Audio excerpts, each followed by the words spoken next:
यहाँ पे हम बात करने वाले कावेरी इंजन के बारे में। कावेरी आफ्टर बर्नर इंजन को लेकर बात करेंगे क्योंकि जिसका ड्राई कावेरी डेरिवेटिव है उसके जो डेवलपमेंट है ऑलरेडी हो चुके हैं। जो फ्लाइट ट्रायल है वो जल्दी कंडक्ट किए जाएंगे।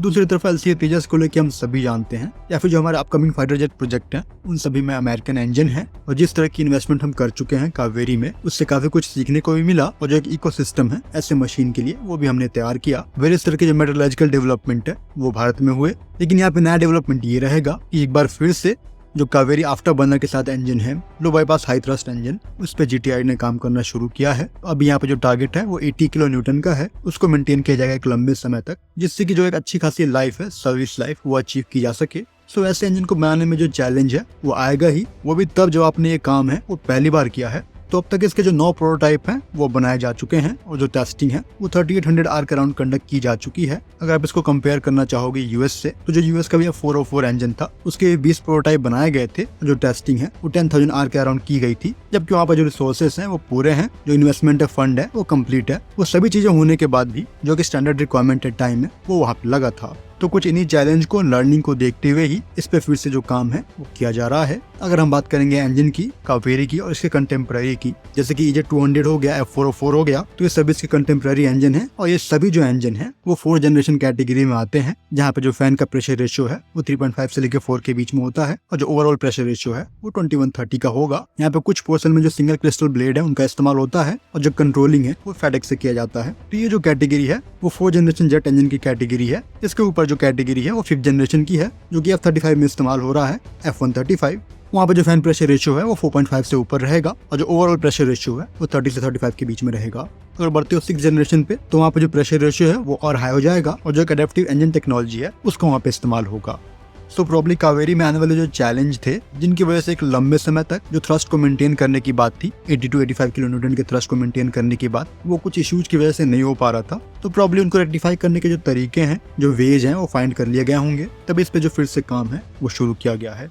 हालांकि यहाँ पर जो क्रिटिकल चीजें हैं, इंपॉर्टेंट चीजें हैं, वो इस तरह के इंजन को टेस्ट करने को लेकर फैसिलिटी है। जो टेस्ट फैसिलिटी वो भारत में होनी चाहिए। अब चाहे वो एनवायरमेंटल टेस्ट फैसिलिटी हो, फुल स्केल मॉडल को टेस्ट करने की फैसिलिटी हो, या फिर जो ऑल्टीट्यूड टेस्ट फैसिलिटी है, फ्लाइंग टेस्ट बेड है, तो ये सारी चीजें भारत में होनी चाहिए। स्पेशली जो इन पे प्रिपरेशन है, अगर वो आप AMC के इंजन से पहले कर लो तो आपके लिए क्रूशियल रहेगा। नहीं तो आप छोटे से छोटे टेस्ट के लिए भी किसी दूसरे पे डिपेंडेंट रहोगे, और आपके इंजन का जो डेटा है वो फॉरेन प्लेयर के थ्रू लीक होता रहेगा। उन सब चीजों को अवॉइड किया जा सकता है अगर ये जो टेस्ट फैसिलिटी है वो एस्टेब्लिश कर ली जाती हैं। तो उससे पहले जो एक काम और है वो किया जा सकता है कि अगर ये जो कावेरी इंजन है वो बना लिया जाता है, तो एक Su-30 MKI को भी जो फ्लाइट टेस्ट बेड है उसके रूप में इस्तेमाल कर सकते हैं। हालांकि इंजन की रीडिंग के लिए जो भी रिक्वायर्ड ऑन बोर्ड सेंसर्स हैं, या फिर जो WSO है, उसके लिए जो काम है वो जरूर बढ़ जाएगा। लेकिन एक लिमिटेड वे में एक फाइटर जेट को भी इस तरह के इंजन की टेस्टिंग के लिए इस्तेमाल किया जा सकता है। होपफुली एक लॉन्ग रन में किसी एयर इंडिया के एयरक्राफ्ट को जिस तरह की टेस्ट फैसिलिटी है वो बना दी जाए। इससे पहले हम कावेरी में आ रहा जो चैलेंज है उसको लेके हम ऑलरेडी बात कर चुके हैं 2018-19 में, जहाँ पे जो चैलेंज थे इसके ब्लिस के डिजाइन में, वहाँ पे चैलेंज देखने को मिला था। जो फ्लटर का इशू है वो आ रहे थे, जो इनवर्स ब्लेड डिजाइन है वहाँ पे इशूज थे, और आफ्टर बर्नर सेक्शन में जो स्क्रेच का इशू है वो देखा गया था। तो इन सभी चैलेंज पे हम बात कर चुके हैं। इनमें से ज्यादातर को प्रॉब्लम अब रिजॉल्व कर लिया गया होगा। जैसे कि जो नया ब्लिस्क है वो ऐड किया गया था ड्राई कावेरी में, जो नए फैन के स्टेज हैं उनका एडिशन हुआ था। प्रॉब्लम जो हाई स्टेज लोडिंग है वो अब यहाँ पे हो पाए। यहाँ पे जो हाई टर्बाइन एफिशिएंसी है वो आप अचीव करते हो लो रेनॉल्ड नंबर पे, एक हाई ऑल्टी पे। तो बेसिकली जो हाई स्टेज लोडिंग फैक्टर होगा वो ट्रांसलेट हो जाएगा एयरफॉयल की मात्रा को बढ़ाने में जो टर्न हो रहे हैं। तो कहीं के जो लॉसेस हैं, एयरफॉयल लॉसेस और जो सेकेंडरी लॉसेस हैं, वो यहाँ पे कम हो जाते हैं। तो प्रॉब्लम इस तरह के चैलेंज पे DRDO ऑलरेडी काम कर रही होगी, तब यहाँ पे जो डेवलपमेंट है इसके ऊपर फिर से किया जा रहा है। क्योंकि यहाँ जब तक जो थ्रस्ट टू वेट रेशियो है वो 9 तक अचीव नहीं होगा, वो एक सिंगल इंजन एयरक्राफ्ट के लिए पर्याप्त नहीं होगा। और 9 तक के thrust to weight ratio achieve करने के लिए जो टेम्परेचर होना चाहिए आपके हाई प्रेशर टर्बाइन पे, वो 1900 से लेकर 2000 केल्विन के बीच का होना चाहिए, जो कि कावेरी में 1700 केल्विन के अराउंड था। तो होपफुली इन सभी पे काम किया गया होगा, क्योंकि जो नए RFI निकाले गए हैं वो लो प्रेशर टर्बाइन के लिए है, उनके ब्लेड और वेन्स के लिए है, जहाँ पे जो कोटिंग है प्लेटिनम एल्यूमिनाइड की।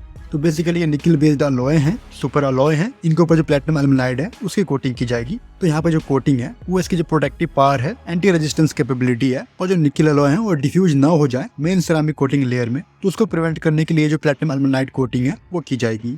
और यहाँ पे जो ब्लेड होंगे वो तकरीबन 1400 केल्विन का जो टेम्परेचर है वो झेल पाएंगे, और जो एयर का वेंटिलेशन है वो हो जाएगा। तो जो ओवरऑल टेम्परेचर है ब्लेड के कोर का वो 1000 केल्विन से नीचे का रहेगा।